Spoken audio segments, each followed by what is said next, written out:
Hi, I'm Marcus. And I'm Nick. And we are Working Class Nerds. We're the podcast that gives you no information about your favorite information. Today is Thursday, January 24th, 2019. You can find this I Still Sound Like Complete Shit podcast on Google Podcasts, Buzzsprout, Apple Podcasts, and Stitcher. You can find me on Twitter. I am at MarcusB814. And I am at Nick Vern. That's NickVern. This week's episode, we welcome back Nezzir to the show. We're going to discuss how gearing has changed SWTOR post 5.10. As always, thanks for coming back to the show, and what have you been up to? Hey guys, appreciate you having me back on. I love being here. I think last time we talked, I was kind of taking a little bit of a break from SWTOR and doing a little bit of Neverwinter. Mm-hmm. I dabbled around with that, a little bit of fun, but ramping up since 5.10 and the whole OSIS thing started up. So I've been getting into that. Actually, my wife got me Red Dead 2 for Christmas, so I've been tooling around and seeing just how bad I suck on that. And my daughter constantly making fun of me on that. How do you suck? There's Deadeye. Dude, I suck at those kind of shooter games. I suck on consoles. They're fun, but God, I'm terrible at it. Wait, what's Deadeye? So it's an ability you have where you basically pause the world, or it goes into super duper slow-mo, then you can choose your targets. Isn't that where like you do the hunting and you got to focus in also? Oh, that's Eagle Eye. That lets you follow the tracks. Deadeye, I think you get that a little bit later in the game. That's what they were trying to teach me in the tutorial when you were on the train and there was like the two people and you had to choose to let them live or die. I think so. I shot one of them in the face and the other one ran away. Yeah, because I was supposed to do the Deadeye to kill them both. Right. But I couldn't figure out how to do the Deadeye. Yeah. Just to tell you how bad I suck at this. So, like, I got to that point, when you're first supposed to kill that deer and you go deer hunting, right? Yeah. So I'm like, all right, here I go way back from a distance, and it's the sniper in me. I play this sniper in SWTOR. Yep. And I'm like, all right, boom, one shot to the head. And the next one, great. I go into the next deer and I hit him in the flank. All right, he goes running off. I'm like, all right, that's kind of cool. I go chasing after this deer, and he finally collapses and he's squealing. I'm like, all right, go run up next to him, and I'm like 2 feet away from him. I can't fucking figure out how to shoot him in the head. I keep missing him. I suck. You could have just hold like the right bumper or whatever and take out the wheel and. Marcus is trying to show me something. I have no idea what it is. But anyways, it's like, the item wheel. Just select your knife and you could kill it that way too. Great. I can hit him from 100 meters away, but I can't hit him from 2 feet away. I suck. It's all good. I'm the same way. So did your wife get anything sweet for Christmas? You know what? We're at that point. We've been married long enough where we just kind of, all right, we do stuff for the kids and, we don't really do a whole lot for each other, but so we're at that point. I get you. No, I just saw in the show notes that I thought you said your wife got Red Dead Redemption 2 for Christmas. I thought it was she got Red Dead 2. She got it for me. No, we do the stuff. We do the family stuff. We do the whole. We just did the Universal Studios trip last weekend. Actually, it was a lot of fun. How far do you live from Universal? About 2.5 hours, 2 hours away, so it's not that bad. And my little one wants to. She's everything Harry Potter. So of course we had to do the Universal and do the, the Diagon Alley and the Hogsmeade stuff, and that was a blast. That place is really cool. I love how it's all like to scale. And you can go like build a wand if you want, although I think they're wicked expensive. Yeah. But that whole thing is awesome. Never been there before. And I'm like, not that far away. And I just never been. I'm not a big, I'm more of a Disney guy than Universal, but that was pretty freaking cool. No question. I loved it when I went. So you went what? A few months ago, actually, right? No, Marcus went a while ago. I went when I was, I think the last time I was like a sophomore in high school. And I'm graduating college, so it's been many moons. So you haven't even been to the Harry Potter stuff yet, have you? Oh, I did. I went. It was there. I drank the butterbeer. Butterbeer, yes. I wanted to say birch beer. That wasn't right. I did. I made a wand. I think my sister had one modeled after. She's younger than me. Actually, she's been on the show for the listeners, but she made one that was like Dumbledore's. And I made one like Voldemort's. That's cool. Of course. Did you guys see that release? They talked about that Harry Potter game that's coming out. there was a leak. Did you see that a few months ago? Yes. Was it an MMO or was it a first? I'm not sure, but I think there's got to be an MMO element to it. I think it was like a create your own wizard thing. I forgot the time frame, but it was like either pre or post Harry Potter, so it wasn't super related. That could be pretty huge in the gaming business. It seems like it's going to be awesome. Yeah. Isn't it a mobile game? No. This was like a console PC. Full-blown MMORPG type of game. I don't know if it's like a Red Dead thing or multiplayer join with friends, but man, with Harry Potter, that could be huge. If there's a sandbox element to it, that could be really big. I agree. So, Nick, now I haven't talked to you at all. Well, yeah. I'll get to that. Yeah. Well, no, it's not even past your little wasted meltdown. We'll talk about that later. But no, what have you been up to? So on Wednesday of last week, I did get to go see the new Dragon Ball Super movie, Dragon Ball Super Broly. Marcus is shaking his head as per usual. I liked it, but I wasn't super satisfied with the ending. The fight scenes were really epic. But the animation was mostly good. There's definitely a few wonky looking spots, but it's kind of what I was expecting. That always happens. Some of the scenes where the CGI was incorporated with the actual like hand drawn animation, I thought they did that much better than they have in previous Dragon Ball Super movies, which is pretty cool. It was definitely less cheesy than I've seen them do before. Like sometimes when they use the CGI, it looks stupid. So all in all, if you like Dragon Ball Super or Dragon Ball, I would definitely go see it, but otherwise it's not really like a standalone kind of movie. Like, I don't think either of you two would really like it unless you're into Dragon Ball. It's a little after my time. I was never a big Dragon Ball Z guy. Yeah. I mean, if you came over and you were like, dude, we got to watch this, I would totally watch it. Right. But I'd make fun of it the whole time. I'd almost make it like a drinking game. Right. How many times they could power up in one episode, I'd be wasted by 10 minutes in. But yeah, but I can understand, the excitement of seeing it. Yeah. Wait, was it English or Japanese with subtitles? This was English. All right. I told you last episode. I got it confused. So all of the episodes haven't come, but the movie is here in English. Right. So yeah. So I watched all the episodes as they came out, which were in Japanese with English subtitles, which honestly is not that bad. It's pretty cool. And then, the English dub of the show has not caught up to that spot yet, but the movie's out now. So I don't know how that works, but I see. Anyways, in terms of video games, I haven't done a whole lot, but I did play Super Smash Bros. Ultimate with Joey, the same friend I went to the movies with. We went 1v1 and just spun the random character wheel a gazillion times. So we both picked random characters, which was pretty awesome. You're a different person each time. I had a lot of fun. It's fun to figure out the move set as you're playing. We just do 3 stock or something, so you have 3 lives. So you can fall off 3 times. I think I only won 30% of the time, so Joey's definitely better than me. But it was really fun. I should definitely bring that over and make Marcus play with me or something. I would totally play that. If I had gotten here earlier, I should have done that today. I also, because I was all pumped up about the movie and there was a GameStop next door, I went and splurged on a new game. I bought Dragon Ball Fighter Z for the Switch, which is the Street Fighter version of Dragon Ball. It's a Street Fighter style game. They have it on all the systems. Yeah. I bought it for the Switch because my intent was to play that against Joey as well. I just haven't really had a whole lot of gaming time. But really, truly, I only played it about an hour of the story, and then that was it. In real life stuff, I worked a bunch at the hospital last week, which was really tiring, but it's, good for the old wallet. I usually only work part-time because of class, but I picked up extra hours because I was off. I think the most I worked was 5 days in a row this past weekend from Friday through Tuesday. So that was kind of a lot. And then school started yesterday, so my video game time has gone, it's probably cut to 5% of what it was of the past month. And as we alluded to earlier, I'm a giant or huge Patriots fan, I should say, and they're going to the Super Bowl. Super Bowl!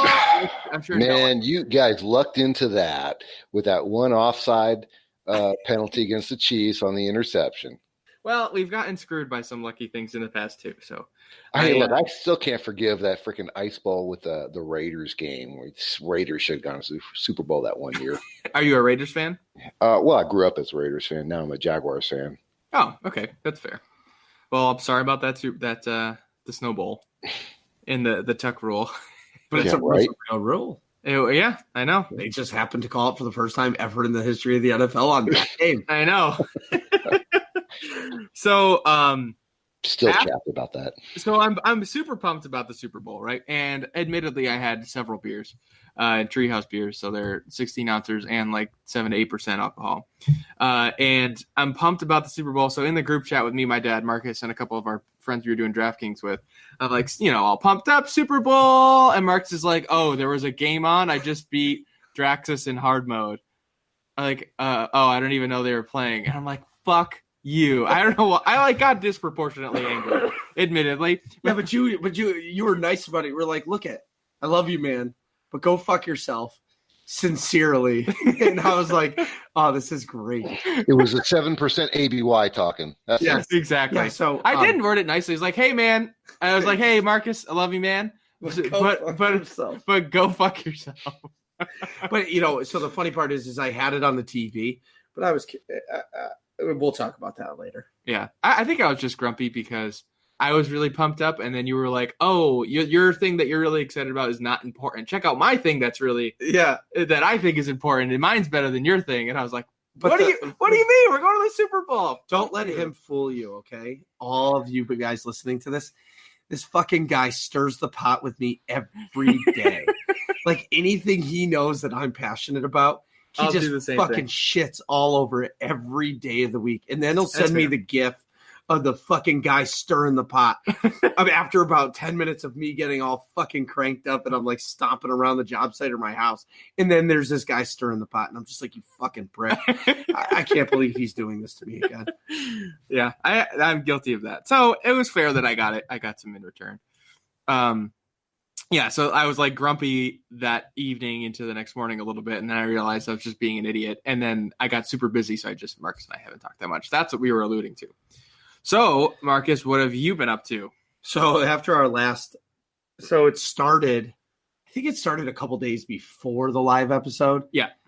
But I got hit by a ton of bricks by sickness and the flu. I don't think it was the flu. I do, but maybe towards the end I had the flu, because the last 4 days, I went to bed in a hoodie and I was still shivering. Yeah, you have the flu, and then I was just sweating it out, and it was awesome. I woke up one morning, and it was like midnight, and I was just a fucking puddle of wet, and I was just like, all right, I'm gonna go take a shower, and I take a shower, and I feel a little better, and I get back into bed and I sleep. Did you ever take Tylenol? Nope. Or ibuprofen or anything? Nope. Anyway, but I still went to work. Like shit. Yeah. Oh yeah, I still sound like shit. So I still went to work. Yep. Every fucking day. Came home, still played with the kid until the kid. Who now also has the flu. No. She's tough as nails. She's good. But anyway, so that's pretty much been what's going on. Yeah. And a side note, there's a show on Disney XD called Star Wars Droid Tales, which one morning, I decided to put it on. Yeah. And Julia my daughter was like, it was morning. And she's like, what's this, Daddy? And I was like, this is the best show ever. And she's like, really? And she's like, who's that guy? I was like, Darth Vader. She's like, who's that guy? I was like, the Emperor. Now she fucking loves the Emperor. She tells me he's fresh. Wait, is that the old Droid Tales repeat from the ones from 20 years ago? Or is this something new? It's new animation, right? It's new animation. But they could have recycled the yeah, this is their second season about this. I don't know. But anyways, I think it's called the Yoda Chronicles. But anyway, so there's Ghost, Force Ghost, Obi-Wan. Anyways, so I asked her what she wanted for her birthday, which just passed, and she turned 3. Yep. She told me she wanted a Stormtrooper and Darth Vader. So they live in the Barbie dream house with all of her Barbies now, and it's fucking great. And I just feel like a winner as a dad. Yeah. Anyways, at work, I tried to bridge the gap with her birthday present. I got her astronaut Barbie. Oh, that Barbie's next to her bed. I saw. Anyway, so at work, cabinets, tables. But I've honestly, I demoed a kitchen. I'm just sick of being sick. Like I go to work and I like do the best I can, but I feel like dog shit. Yeah. But I will say, I haven't listened to a podcast in 2 weeks. You've been just all Audible? Audible. Yeah. No, one book. Oh, which one? I keep forgetting the name of it. How Star Wars Conquered the Universe by Chris Taylor. Huh. It's fucking 20 hours. Oh, nice. It's a 20-hour book. It basically talks to you about like the whole history of Star Wars, like how it came and all the problems that they had. Like, I didn't know this. Like George Lucas, created Star Wars, but he didn't. Like he had so much help with the original series, like the original trilogy. Yeah. And I think that's why it was so good. Where like the prequels, it was all George Lucas. He had no outside help. Right. And I still like Episode 1, but a lot of people don't. But anyway, so yeah, I think it had good spots. But I'm going to finish it tomorrow. There's only like 40 minutes left, so I'll be catching up on all of the podcasts. Nice. As Nick stole my thunder and brought up Draxus, Death Star Troopers went hard mode, and let me tell you something. We've been working on Draxus, which is the second boss of Dread Fortress, and we fucking murdered him. Fuck that, Commander. I was, certain parts of the fight where like he tells like his minions to come attack. Yeah. But you hear it so much. Like it's like one of those things that like it just starts to, it's like a poke. Somebody pokes you. Oh, does that bother you? Does that bother you? Does that bother you? You know what I mean? And you keep getting poked. And eventually you're like, fucking shut up. Right. Well, that's basically like this. I heard the same thing over and over.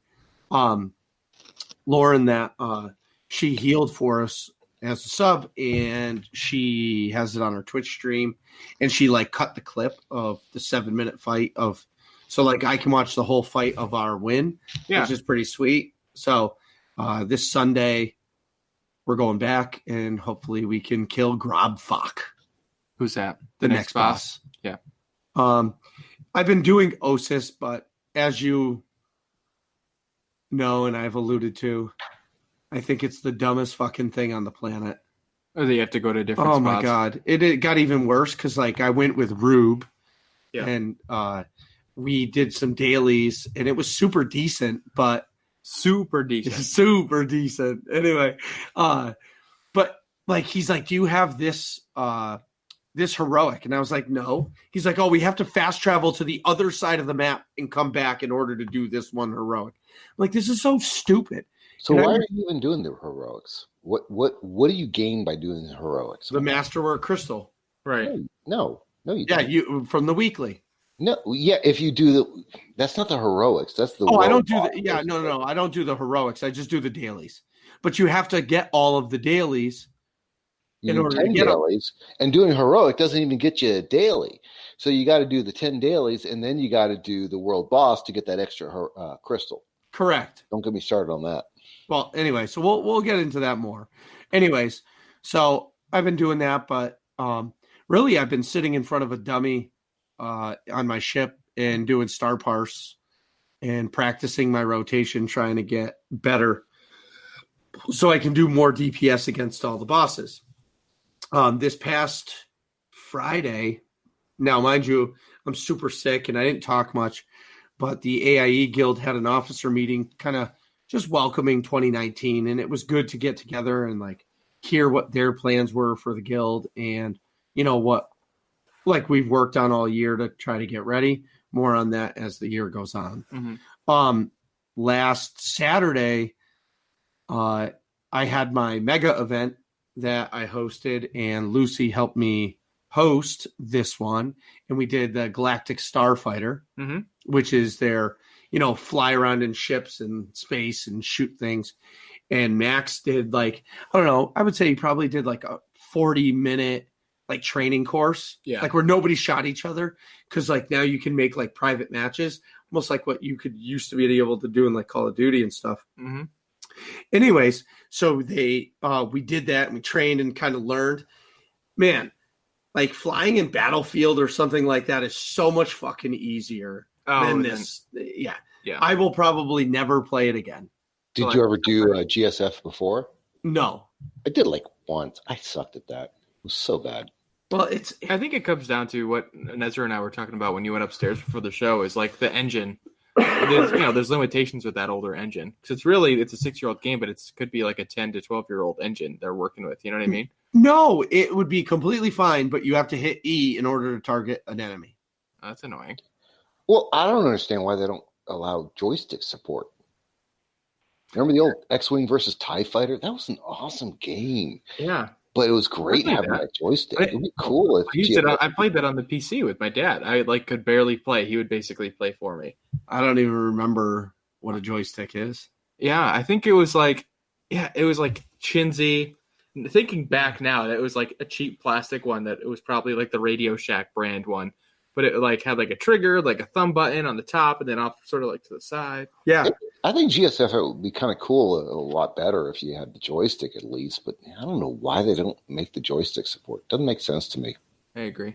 So as I move on, I pre-ordered Anthem, the Legion Edition.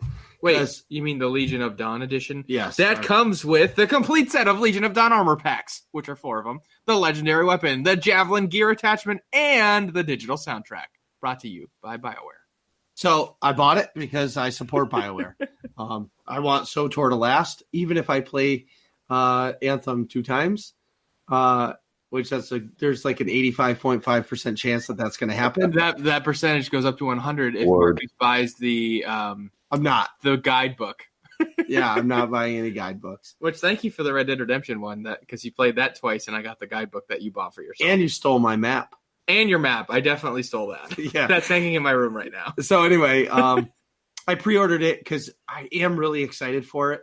And I think I'm really going to give it a go. Wait, that means you're going to play 4 times? Maybe. No, I honestly just might not play SWTOR for a little while. Wow. Other than Sunday nights. I think you should give Anthem like a real try. Because I enjoyed Destiny. But the problem with Destiny was I got into a point where there was like 4,750 enemies in one room. And you're all alone and you're playing the story. Yeah. And I run out of fucking bullets and no enemy is dropping ammunition. Right. So what the fuck are you supposed to do? Right. So I wiped 10,000 times and I finally said, this is fucking stupid. Right. What am I supposed to do? Yeah. I guess. All right, so we're going to have to do an Anthem episode then.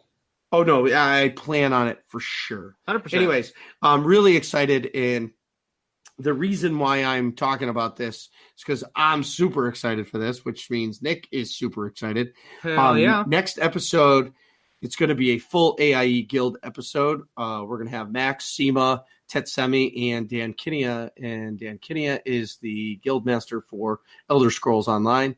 We're going to be talking about the guild and how awesome it is and how we want you to come play with us. Speaking of that, do me a favor. Go to AIE-guild.org. Check out the site. See what games we play. Get our Discord information and jump in and say, hey. Then once you see how awesome we are, because you will, you ask for an invite. We're going to love to have you. I mean, if they let me in, they'll let whomever in. Right, exactly. So in SWTOR news, they dropped some patch notes, and they were kind of funny about some other stuff, and yeah, whatever. Nothing crazy. They still haven't fixed the gearing with the set bonus. So I have 2 or 3 252 pieces of gear, and I still can't wear them because there's no set bonus on them. So it's pointless to wear it. So I'm just going to let that sit and stew until later when Nezzir goes crazy. Yeah. From the development tracker, they're just talking about the PTS refresh number 3 on January 24th. That's coming. They're just fixing. Today. Oh, yeah. So it came today. So they're basically just fixing the instance bosses and some other stuff. But Nick, you want to read this little note from Eric Musco? Sure. Starting where? Hooray for sneaking or after look where I'm highlighting. Scroll down. Okay. Oh, got it. Yep. So this popped up, and I kind of think it's funny that it's happening because I don't really understand how that can happen, but go. So Eric says, hey, folks, Quick heads up for the Master Mode Raiders out there. The 3 achievements tied to Master Mode Gods from the Machine are not tracking properly. When completed, they will show as being earned until you relog. Then they will flip back to uncompleted. It impacts the following achievements: defeating Isaacs in 8-player, defeating Isaacs in 16-player, Doom's Delay, the time run achievement. The team is aware and planning to fix in 5.10.1. Thanks all, Eric. So if you can beat Master Mode Gods from the Machine, yeah, and you sign in, and you don't have the achievement anymore, I would go fucking bananas. Oh, kidding! What the fuck? And then the second thing is Doom's Delay. Yeah. There's a timed run achievement through that. Yeah, like how do you even beat it? Right. Never mind. Do it fast. I don't know if there's any Master Mode Ops players that have beaten. Gods from the Machine. Yeah, please let us know, because sure. I would.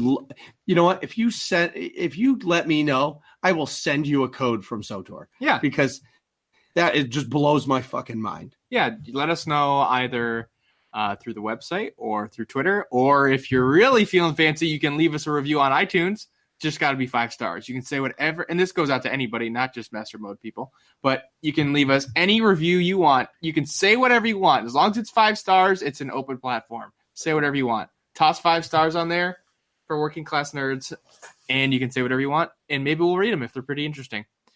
Anywho, I, as per usual, have to pee. Would you like to take a break? Sure. We'll be right back.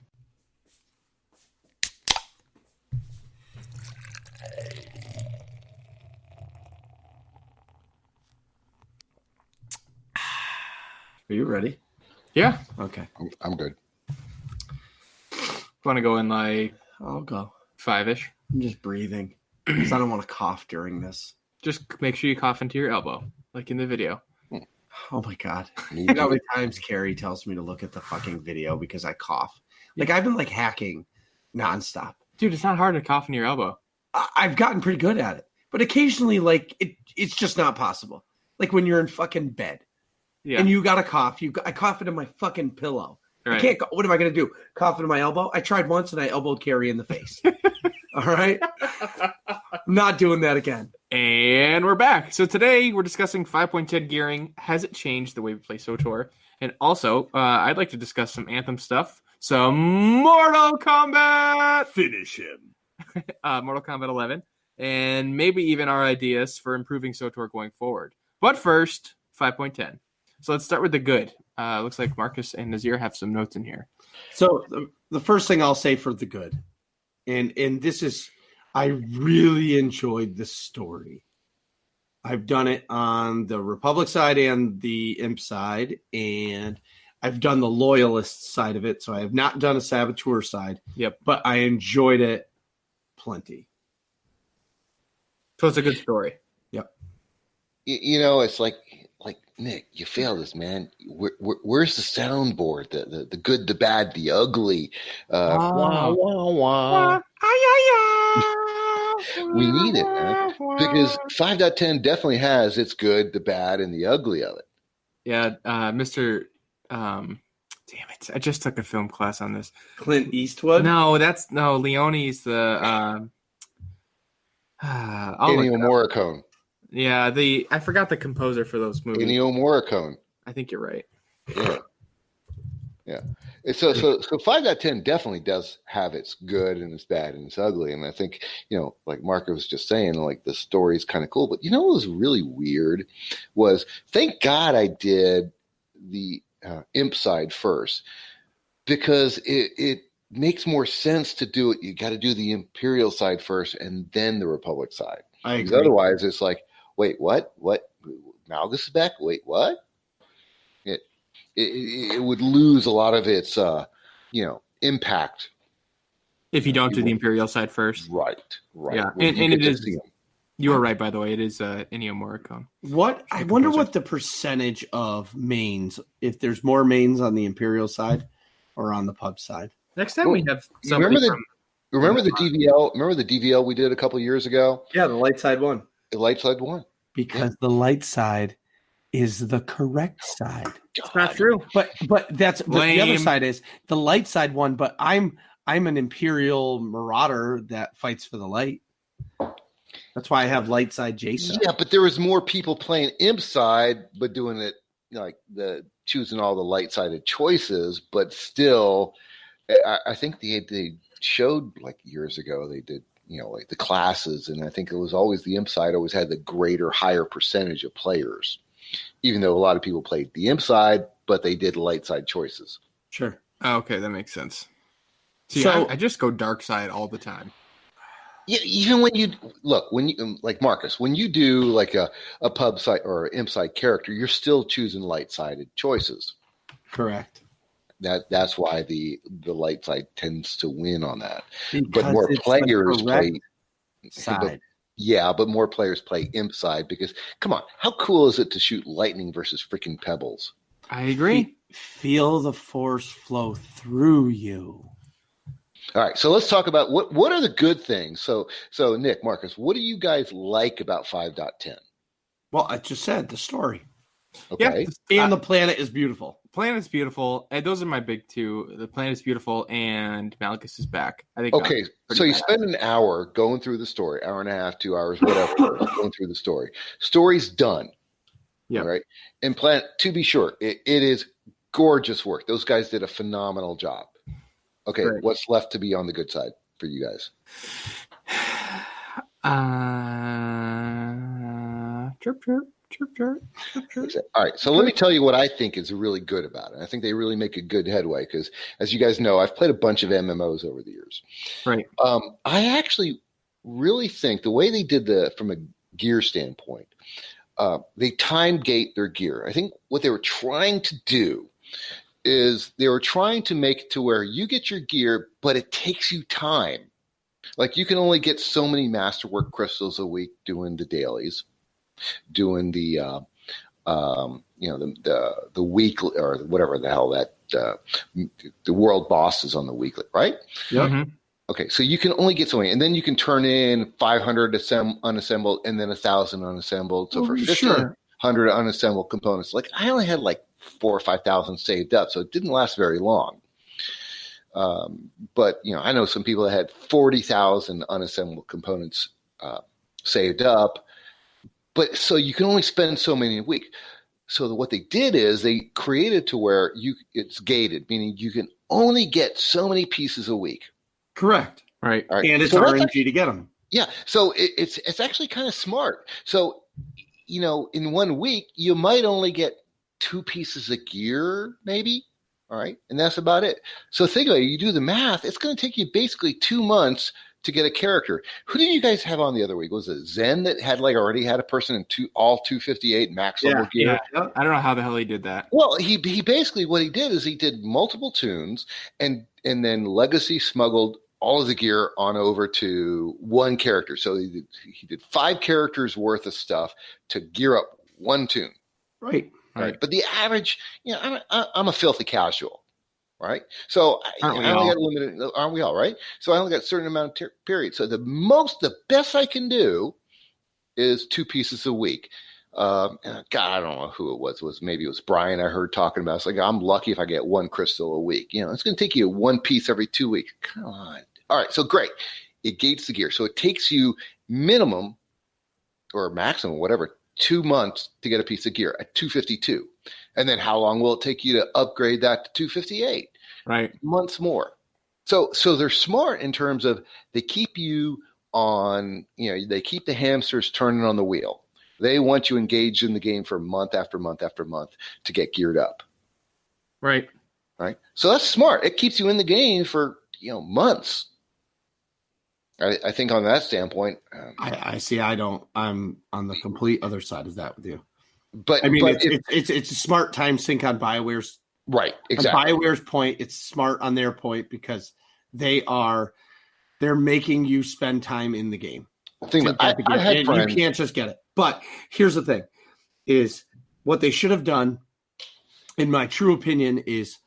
And see, you're putting this in the good. I don't think this is the good. This is the bad. They should have taken this gear and they should have gotten rid of the command crates or just wiped them out and said, tier 1, They fucked it all up. Now the command crates mean nothing. So if Nick is a level 70 tune, we're just going to make him go to OSIS. Right, and do the dailies. To get his gear for the next 8 weeks. And there's no point in him worrying about grinding command levels because it doesn't matter. Right, and yeah, I can just do that. I think I put that in the ugly category because you're right. I agree with you. Makes conquest. So business standpoint, from a business standpoint, it makes sense, and it really is a good from a business standpoint because what drives people in MMOs to begin with, customization. It's the gear grind. It's a leveling up, getting better gear. I was talking to a friend at work today. Actually, he was talking about Diablo 3. And he was like, why do you go through all the levels? Why is all the gear grind? So with SWTOR, it's that gear grind. The people that are hardcore dedicated, they love the game. They really like being in that Star Wars world.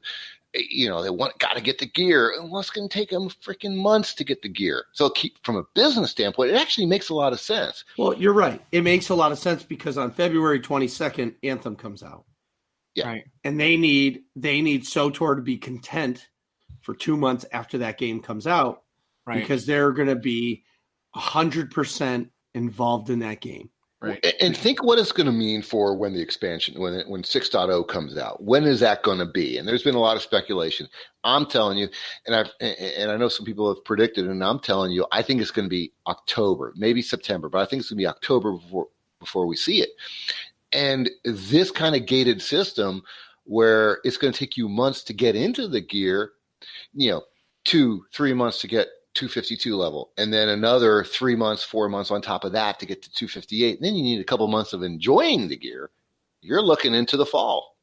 I think it's going to be September, October before we see 6.0, simply because it's going to take that long to get the gear. Well, they're going to have to. Go ahead. No, I entirely agree. I think it was Zen who was saying late summer, early fall sounds about right. And, September, October, I think that's a decent ballpark. Be holiday 2019.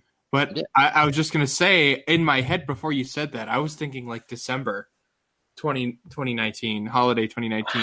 I don't see them going that long. I think they're going to lose too many people if they go that long. They're going to have to come out with an update. It'll probably be 2 flashpoints. They're going to probably whip up a couple flashpoints, throw a little bit of story in it, and then the expansion is going to come out. But look at what happened during the Kotfi and Kotet era. People, the content locusts, as we call them, they rip through the stories, and the story is freaking awesome. We know that's one thing that people love about this game. The story is great, but you can't crank out the story fast enough. You really can't. Right. You got to keep people engaged in the game. And how do you keep them engaged? By something to strive for. How do you do that? By getting gear. Well, they did hit it out of the park, whether you like it or not. I think they did actually get the formula right. It takes you 2, 3, 4, 5 months to get fully geared out. And that actually is a smart business move. Well, yes, but at the same time, they've completely changed their path and left the old system in place. Mm-hmm. So they've completely thrown away the command crates, but they've said, okay, if you go grind OSIS for 3-4 months, you can get 252 and 258 gear, but now the command crates that are still sitting there gives you irrelevant gear. You get 242 gear off enemies, like regular enemies on OSIS, where you're getting 230 gear from tier 1. Right. They screwed it up. I understand the gear grind and how it made a time sink and how it's supposed to keep us all engaged in the game for months to come. But at the same time, you're kind of jumping over that in OSIS, right? What am I trying to think of when somebody like drastically changes something without thinking about the repercussions of it later? Like jumping the gun or Well, that brings you to the bad and the ugly. All right, because you're right. The business sense wise, what they were trying to accomplish, I think they hit, but they screwed it up at the same time. Because the big problem I have with it is, and I'm a PvPer. We talked about that last time I was on. Mm-hmm. Okay, it sucks. So me being the filthy casual that I am, with real life and family issues, and I only have a limited amount of time I can play every week. And, I would love to get in and do nothing but war zones and open world PvP. And I 100%, when I do my dailies, I'm on the PvP shard because ooh, someone that's red, let me go attack him. And there's enough people on it because they think the resources are better. And I do a lot of open world PvP, and it's fun. But realistically, to get the gear, you have to do OSIS. There is no alternative path to getting the gear. None. Right. Well, that's exactly what we were just saying. That's exactly it. It's not alt friendly because you have to do it on every tune in order to get the gear and get it fast enough. Very soon, you're going to see the drastic change in ranked PvP or regular PvP because people are going to start being 258. And the filthy casuals, as you call it, they're not going to be geared, and they're going to instantly be under geared against these people in PvP, and it's going to create a whole nother problem. Now, remember, I talked about that last time, and I was really concerned and really worried that there was going to create an imbalance. And fortunately, knock on wood, I haven't seen that. Because it hasn't happened yet. Yeah, it hasn't. For the most There's only part, so many people, so many Zens out there doing PvPs. Right. Well, no, just that are in 250. Nightmare Raiders or Zens. Right, that exactly. are That are grinding. Yeah. But eventually, over the course of 3 months, you're going to see it. I mean, it's going to drastically imbalance the game, and this is the problem, and they're not going to fix it until the expansion. Yeah, I mean, I'm like we were talking about, or I mentioned earlier. It reminds me of actually the last WoW expansion, and I'm complete mind fart. I cannot remember the name of that last expansion. Battle for Azeroth. No, before that one. The Panda one? No, after that. It's they went back to Legion. Outland. Legion, that was it. Okay, so they had this system in play where you had to get your weapon, and this idea of creating an artifact level weapon. And it was a really cool concept. It's like you get to power up and level up your weapon. It was a freaking job. You had to get on every day, and you had to grind every day to level up your weapon. And if, God forbid, you missed a day, you were falling behind in power to other people. That's when I said, you know what? I'm done with WoW. I've been playing WoW since day one, every expansion I got. But it was like, you know what? I don't have time for this. This is a freaking job.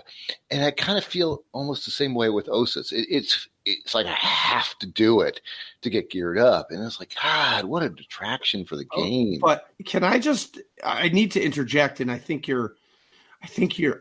understand what you're trying to say, but I also disagree with you because in WoW, gear really matters. Because there's they constantly come out with new raids. They're constantly their PvP. It really is. Their PvP is very competitive. So in WoW, I say gear matters a lot in WoW. It does. Where in Star Wars, it does not. But in WoW, you can get PvP gear.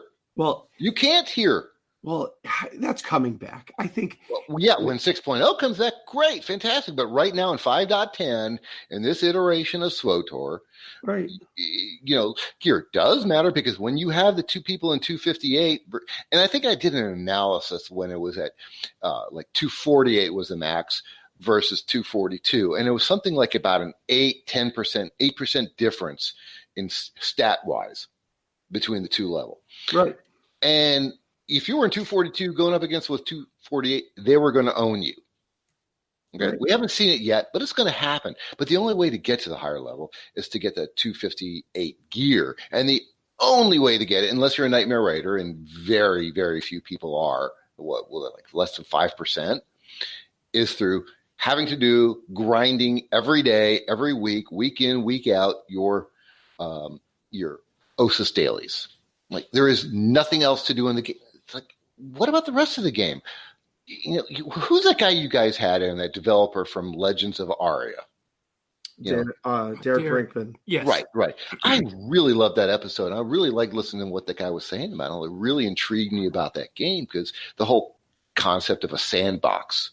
Yeah, a sandbox not only in geographical area that you can go, but a sandbox in terms of like market and stuff too. I thought anything that was really you want to cool. do. You want to craft shit. You want to sit there and set up a shop and just be a miner to craft stuff, just to hang out because the world is cool. We were talking about like Harry Potter and Universal. I'm like, dude, I went to Universal. I'm not a big Universal fan because I'm too freaking old to enjoy all these high-speed roller coasters, man. I'm gonna come out of there with a massive headache and my neck's hurting.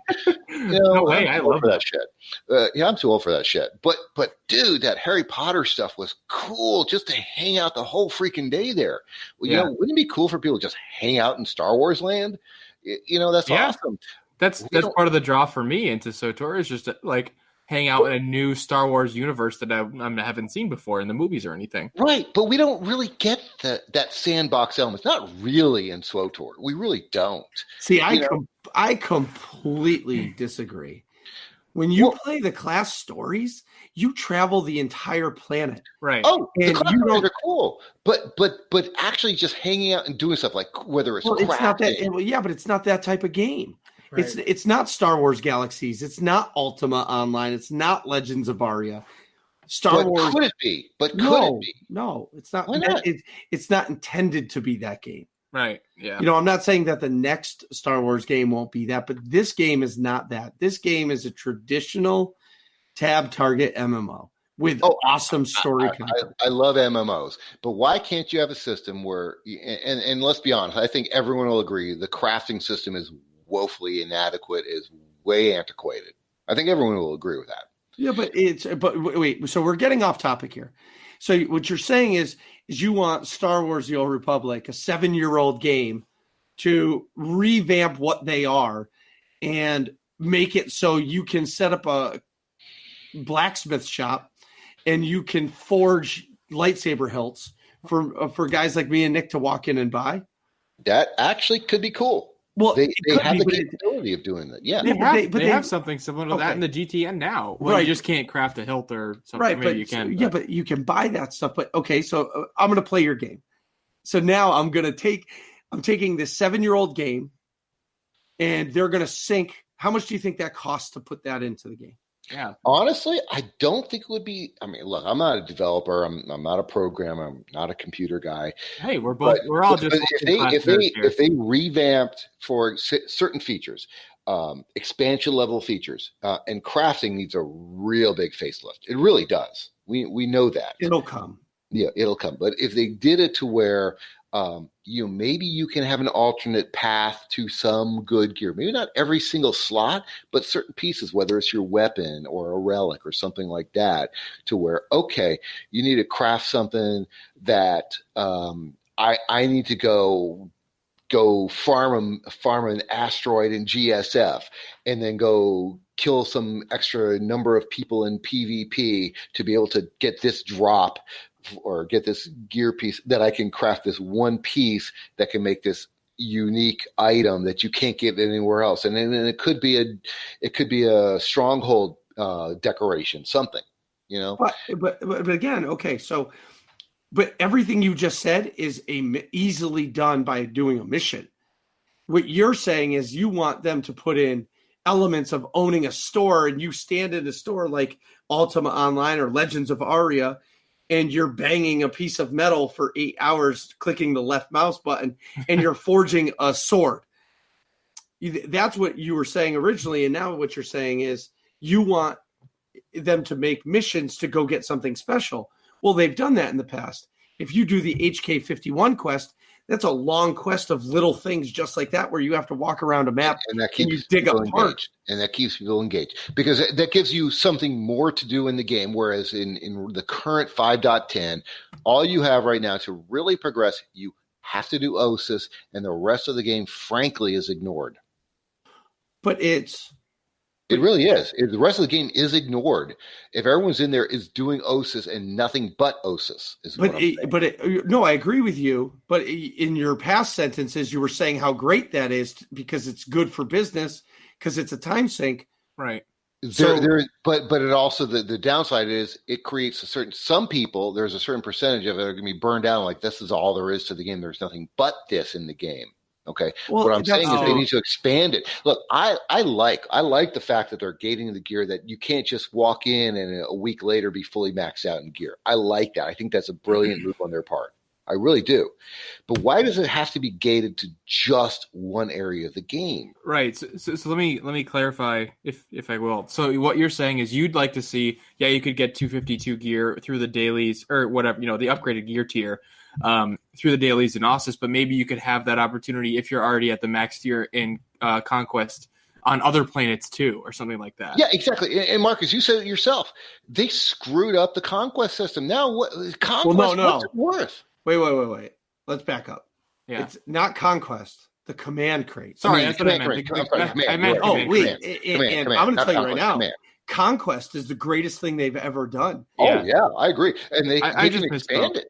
They should expand it to make it worthwhile because the command crate is a great system, and I really liked what they did with the command crates. I liked that. I thought that was great. And in 5.10, they just fucked it up because now it's worthless. Right. That's what you were saying. Well, that's what I said. But what you were. They still can re-enter. I'm still trying to understand. Why do they have to be? Because why? It goes back to what I was saying.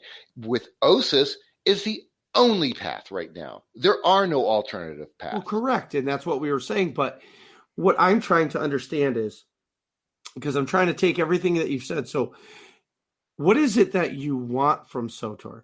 Do you want them to change the game so it's an Ultima Online where I can be a blacksmith and I'm here to forge kyber crystals and make lightsabers? Or do you want them to continue with what they're doing and make time sinks so there's only one way to get gear, but it has to take a little while to get it so that it gives everybody a fair shot to get it?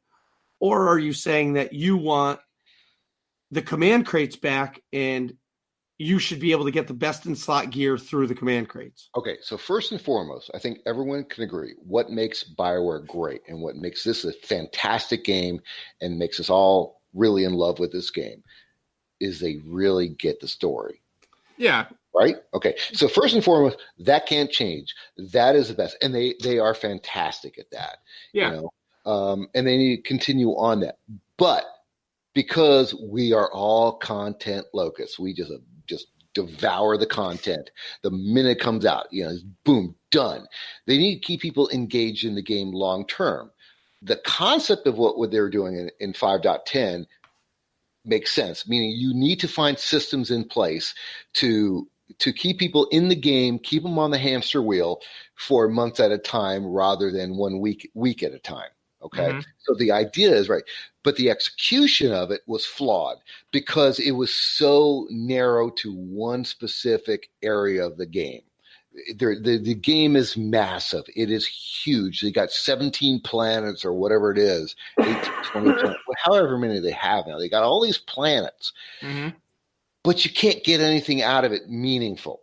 Okay, I'm saying in other spots other than Ossus, basically. Right, and what I'm saying, the quote-unquote sandbox element is they need to figure out ways to make it worthwhile. I think they did a great job, better than WoW, where the raids. You can raid any of the raids that they've ever had in the game, whereas WoW, you got your current 2 or 3, but anything else is really nostalgic because you don't get anything out of a WoW raid because it's not up to the current level. Whereas SWTOR does a great job. It's like we can go back and do Eternity Vault. I mean, like with me, with the Bad Feeling guys, we're raiding Terror from Beyond. That was a great raid. We're doing that hard mode, and we're getting closer to finishing that. You guys are doing, the raid you're doing with Death Star Troopers. Yeah, that's cool. That's awesome. But what about the regular content, the planets, the heroics? It's all pretty much. Why do you need to do that? There's really anything to do it. They need to figure out a way to combine, and I think the command or the CXP is a great way to do it. To make it meaningful. If you go back and you do a heroic and make that heroic meaningful, if you have a crafting system where you can really craft something really epic to get people engaged. Okay, to craft this item that's an epic item that I can maybe make that 258 piece gear, but I got to go to this planet and this planet and this planet. You got to bring the whole game back into it, and I don't think they've done that.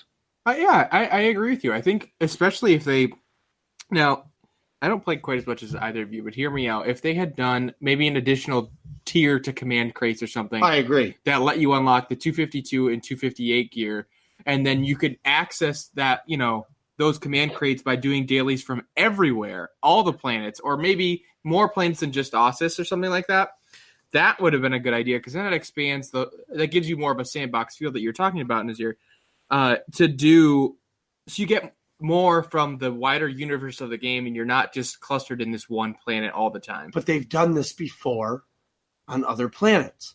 Oricon was the same way. They gave you the Dread Masters, and Dread Palace and Dread Fortress, but it was also a grind on Oricon. You had to grind the shit out of that planet. So it was the same thing. When they gave us expansions, they still you had to grind those expansions. Makeb, you had to grind Makeb. Shadow of Revan, they gave you 2 planets. I mean, it's just the evolution of the game. I don't think changing the style of game is going to make the game better. Yeah, but because I think the game at 7 years old, it's the game it is. Yeah, but at the same time, you could refresh some of the areas, even if you don't really care about, Makeb or something like that, but you're just going there to do the dailies. Like, it would be nice to do some daily quests that you're working towards your 252 gear, and you're getting, this is hypothetical, you're getting your command crates or whatever, and you're earning those Masterworks crystals in another setting. Yeah, it might be a little bit refreshing, to mix up the grind a little bit. That's all I was trying to say. Well, I agree to that. But look, the guys, again, like I said, going back to it, what do they do well? They do story well. Right. And there's a lot of development time that goes into creating that story, and they do a fantastic job of it. Yeah, and I think we all respect that. So right, we all do. But because of the development time that goes into creating the content, I mean, look, again, going back to that whole Legends of Aria, there's not a lot of development time creating story. They're not. But what they're doing is and I haven't played it yet, and I'm kind of wanting to probably check it out at some point, is just to see it. Yeah, is they're creating that sandbox to where is player created content where people can come in and go to this part of the map and this part of the world and create take out this boss, and that's where I think SWTOR doesn't do enough. They do, but they don't do enough to. They reinvigorate old content by allowing people to do the old raids and make it meaningful because they continue to level them up, and that's good. But beyond that, what are they really doing to make you want to go back and go to the old planets and do the heroics?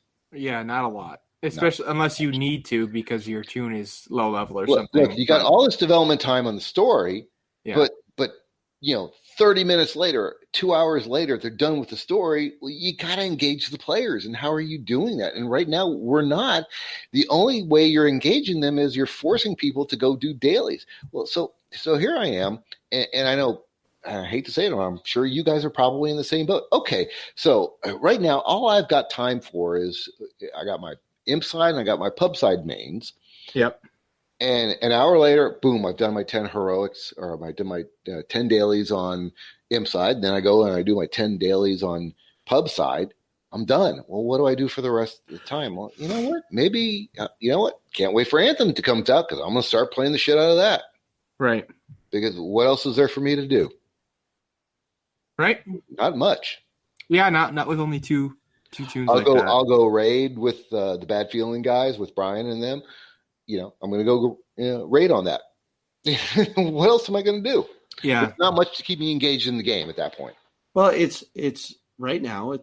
They gave us a giant expansion that an expansion size update. That was just an update. Yeah, and how long did it really keep people's attention? It's keeping our attention right now. Because in your words, this is, it's a great business move, and we're all sinking time into it. Well, because to keep people subscribed month in, month out, and it's great. And look, I'm not freaking unsubscribing. I've been subscribed since day one, and because I'm a junkie. But really, when it comes down to it, if I'm, some players are like, all right, I'm done with this. Where's the enjoyment beyond doing, dailies a few times? After a while doing the same dailies over and over, you get burned out of it, you get tired of it, you want something else to keep you engaged. And right now I think the bad of this expansion of this patches, there's really not much to keep me engaged outside of OSAS. It really isn't. I'll come in, spend my hour or 2 hours a week doing that, and then I'm on to other things, other games. Right. Fine. I mean, look, Anthem's coming out, and I agree with you, man. I want Anthem to just knock the socks off, and just and crush it, so the whole company does well, because that helps SWTOR. Right. So speaking of Anthem, so I'm real hyped for it. No doubt. I enjoyed Destiny. I complained about it. Destiny was awesome. But it had its problems. I don't know if Anthem will be the same way. Maybe I'm just terrible at those kind of games now, where I used to whoop ass at games like that. I mean, now, you are turning 36 in a couple weeks. Shut the fuck up. You're on the back end. Babies. Yeah, anyway. So I'm real hyped for it. I've been watching like videos like crazy on YouTube, and I'm really torn between the Colossus, Javelin, and the Ranger. So the Ranger is like an Iron Man. Like your classic Iron Man. Yeah, you're like sort of you pack some punch, but you're not super heavy. Correct. And then there's the Colossus, which is just a tank. Bard. Yeah. Jack of all trades, master of none. Yeah, but like the Colossus is just a pure tank. Right. He's going to be in the middle of it. So like when you get to endgame, it's a big damage dealer. You just lack in mobility. Well, right. And there's no shields, and I'm really torn on what to pick for it. How you build it, from what I hear. Well, but you still have to pick, like, the amount of time that I'm going to be able to play it, and that's the hardest part. If I literally stop playing SWTOR for, except on ops nights. If you stop for a month, I think you'd love Anthem. Right. Well, no. Even if I played 2 nights a week Anthem and 2 nights a week SWTOR, I would love Anthem. Yeah. But okay, so next week when you talk on the AIE stuff, you need to talk about we need to set up an AIE guild on the Anthem. That'll be phenomenal. Well, I think the way AIE works is we have a Nomads channel. Right. And when that Nomads channel starts to grow so much and they're talking about one thing, and then Nick jumps in and it's like, hey guys, do you guys play Super Smash Brothers? And then nobody actually sees it because there's 100,000 messages about Anthem. Right. Then they just make an Anthem. And then they'll make an Anthem channel. But I understand why they do it, because you don't want 10,000 channels and all of the channels are just dead. Right. Because nobody's actually playing the game, but they created the channel. So I understand that. Right. There was a huge Destiny following. I think the channel's still there, but the following died off. Yeah, of course. Yeah. Because there were so many problems with it, and it's hard to keep people engaged in a game like that. Yeah, where you're just shooting right. Where Anthem, I think, will probably be just Anthem like it. I don't think so. I think Anthem being a third person shooter with you have abilities and you have different weapons. You're not just using like one or two. You can change guns in Destiny, but I think Anthem is a lot more of a dynamic game, because you can jump around and it's more of sandboxy from what I've seen. You know what I mean? You can jetpack around different areas. So how cross-platform is it? I mean, like Xbox, Marcus, I think you said you're doing PS4? No, PC. Yeah, Marcus is all PC all the time. I'm more of a PS4 guy, mainly because I hit on this before the show a little bit, but I have a tough time playing on my PC just because I do all my schoolwork on it. So it's like that's my work thing, right. And then my PS4 is my but then again, thing. If you plugged in your laptop and you sat and played like on a couch, yeah, it's more like the space, like where my PC is. It's like my workspace. Platform or no? I do not know if it's not cross-platform. I don't think they've said anything about being cross-platform between Xbox and PlayStation. No. I have not seen anything on that yet, but I would not be surprised if they made it that later. I know a lot of games are doing that. I don't remember which one. So Marcus, you just need to get the Xbox. That's all there is to it, man. Well, I'm an Xbox guy. The Xbox is my favorite controller. How about this? I have a PlayStation 4 Pro that's sitting on like the table and it's not even plugged in. Yeah, because you wanted to sell it. You hate that controller. Well, I fucking hate the PlayStation. So why don't you sell it to me? I have money now. You can take it. I don't fucking need that thing. I'll go to the ATM and buy it off you tonight when we leave. The thing is, for Xbox, dude. No, get on. No way. See, okay, I understand where you're saying this, Okay. But there's no fucking way an Xbox One X is going to do to Anthem what my computer will make that game look like. Right. That's true. 100%. And that's where, and I prefer my PC because I turn it on, I sign in, I play it, and I'm playing it in stunning true 4K. It's 60 frames a second. Beautiful. Yeah, and beauty. And there's nothing a console can allow me to use. Right. Like the graphics don't even compare. That's not even close. And I played the PlayStation for a little while because, Nick got Siege, and it was fun to be able to play with friends again. But at the end of the day, I'm a PC gamer. Right. And, in my man shed, I'm sure I'll have a console. Yeah.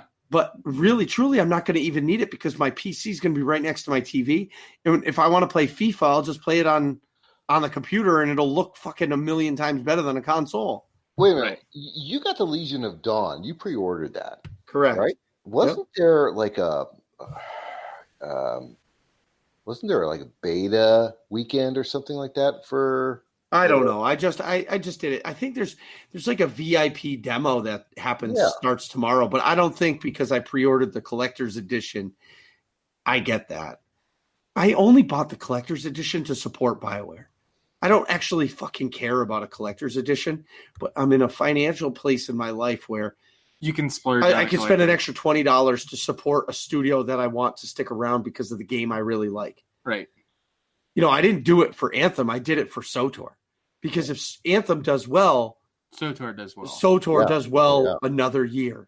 Because they're going to say, okay, we just made $30 million on Anthem. Right. We can take $2 million of it and make the expansion great, and hopefully we can make $5 million back from it. Right. Because the coming year is going to be big for Star Wars. It's the closing of the original trilogy, Skywalker Saga. Right. You're getting another live action show. 2. The Mandalorian. Oh, 2. There's 2. And I think they're finishing the Clone Wars. It's going to be a big Star Wars year. Yeah, hold on. So you're getting the Mandalorian. What's the second live action movie? The one a prequel from Rogue One, Cassian Andor. Diego Luna, the actor, plays Cassian in Rogue One. So it's a prequel TV show based around him. Oh. Yeah, but I don't think that's 2020. I don't think that's coming out this year. Well, still. Probably. Maybe. I don't know. Maybe. I don't know. I don't know the time frame of it, but that is coming out. I think that's going to be a Disney Now exclusive show. Disney Plus, yeah. Or whatever it's called. Whatever the hell it's called. Right. So, but my point is this year's going to be big for Star Wars itself. Mm-hmm. And I think that's why, when whoever said it, Kathleen Kennedy said, or whoever said it was going to be a huge year for SWTOR. I think this is the all or none year for them. Right. Because let's face it, the game's getting older. And if they don't generate more players, that stick around, how many more years are they going to keep the game going? Look, as long as it's making money, and I think SWTOR has settled into a core group, core fan base that's going to play it. And it's like, as long as it's not losing money and it's making some revenue, they'll keep it around for years. They have to. Because they need a Star Wars game. Yeah, until they get another grade A, AAA rated game that can take its place. I mean, they shut down Star Wars Galaxy simply because SWTOR was coming out. They're going to keep SWTOR around until they get the next great AAA game, A+ rated game. Yeah, AAA MMORPG. AAA MMO, yeah. There'll never be another Star Wars MMORPG. Yeah, there will. So. Absolutely, there will. No, because look, what is Anthem? Think about what kind of game is Anthem? It's the next generation. It's a third-person shooter, but it's really an MMO. Well, yeah, but that's not a traditional MMO. There's never going to be the old school Trinity tank, DPS healer hybrid, type of game. No, that's probably not gone. But the MMO genre, the perpetual game, it's coming. So there's going to be another SWTOR game that's that MMO, whether it's an RPG or a shooter. It's coming. It's only a matter of time. Yeah. I'm looking forward to it. So something that I am super hyped for I might even be more hyped for this than Anthem. Yeah. Is the new Mortal Kombat 11. Wait, the new what? I haven't heard about it. Mortal What's going on? Kombat! So what's that game about? What kind of? I mean, I remember the old, arcade Mortal Kombat. What's this one about? It's the same shit. It's the same shit. Yeah. So it's the same thing. It's a 2D. Well, no, this is It's 3D now. Yeah, but you're fighting in a 2D plane. Correct. Not, you know what I mean? Yeah. So what I'm excited for. So Mortal Kombat 10 was their last iteration. I enjoyed it. I played the story. I didn't play much else, but what I like about it is it's a great second game. Yeah. So you can put it on and play a little bit. And you can do 2 or 3 fights through your story, class story, just through your story, or you can, go in, just play against me and versus Nick a couple matches, and then I got my fix. I'm not cheating on SWTOR. I'll go play SWTOR. Yeah, that was Siege for me for a while. Exactly. So is it a 2D or a 3D game? Well, it's 3D, but it's the graphics are 3D, but you're fighting in 2 dimensions. Right, it's side by side. It's side scroll. It's like a Street Fighter type game, but the characters are literally 3D. But, so when you're fighting, is it like that third party, like in the arcade game, or is it side? Yes. You're getting a side profile of both fighters. Yeah. Okay. So, Basically. talking arcades, when I was a kid, I would go to the arcade in Mortal Kombat 2, and I would have a quarter, and I would stand at that machine and beat every single fucking person that would go against me. I would be Melina, and I would just annihilate everybody. And she had this fatality where she just sucked in your whole body and then spit out your bones. And That's people were awesome. just mortified that I just fucking denied, because when I first went there, my mom would give me, let's say 4 quarters or 10 quarters, whatever. Yeah. And I would go and I'd fucking lose them all and it'd drive me crazy. Yeah. So then that's the only game I would play. And then I just became like the king, but it kind of is bringing me back to your nostalgia. A little bit. The hard part about Mortal Kombat is, if I had Street Fighter, like, and my kid was playing with her Barbies downstairs, like I could play Street Fighter and she'd be like, oh, whatever. It's just some people kicking each other. Right. Yeah. But Mortal Kombat, like there's not a chance that there's not a chance I can do that. You know what I mean? Because even some of the special moves are like the X-ray moves. Or like MK10 or brutal. I watched some of the videos. Like, it's fucking crazy what they're doing in this. Yeah. Like I think one of the specials I saw in like a trailer for MK11, it's like somebody gets like shot in the head and like you get the X-ray through their like brain or something, and then like they're still fighting. It's like, how does that even happen?